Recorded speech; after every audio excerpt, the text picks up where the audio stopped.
I'm going to talk a little bit about my job. I'm part of the Xinוך, which is the education corps, whereas the other units see their job is to protect Israel and its borders from the outside. The Israeli army sees it equally as important to protect our society from the inside, something very unique to the Israeli army. We work with soldiers who don't necessarily come from great homes. Either they don't have a complete education, they didn't graduate high school, they have mental problems that disable them from having regular acclimation into their units, or some of them aren't Jewish halachically, which is my job. And it's very important to the Israeli army to take care of these citizens. We see, because of the draft that means every 18-year-old Israeli goes into the army, we see it just as important to make sure that everyone comes out a good citizen, knows what it means to be Israeli, know what it means to fit into a society, and to give what he can give.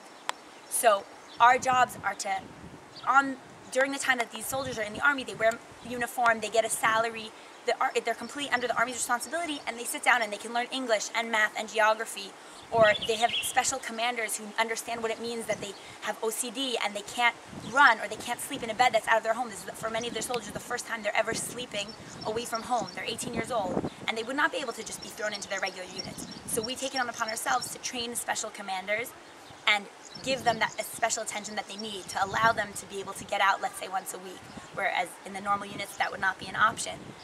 The specific unit that I'm part of, the specific base of my unit is called Michva Alon.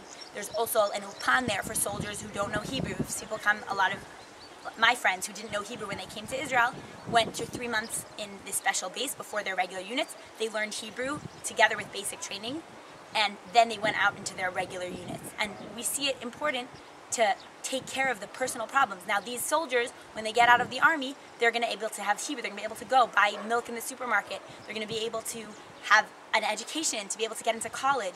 All these soldiers, they come out of the army better people. For a lot of these soldiers, it's the last stop in their life that they're able to have these opportunities. People in school gave up on them, people at homes gave up on them, and the army takes it upon themselves as the last stop to take this responsibility and make better citizens out of all its soldiers.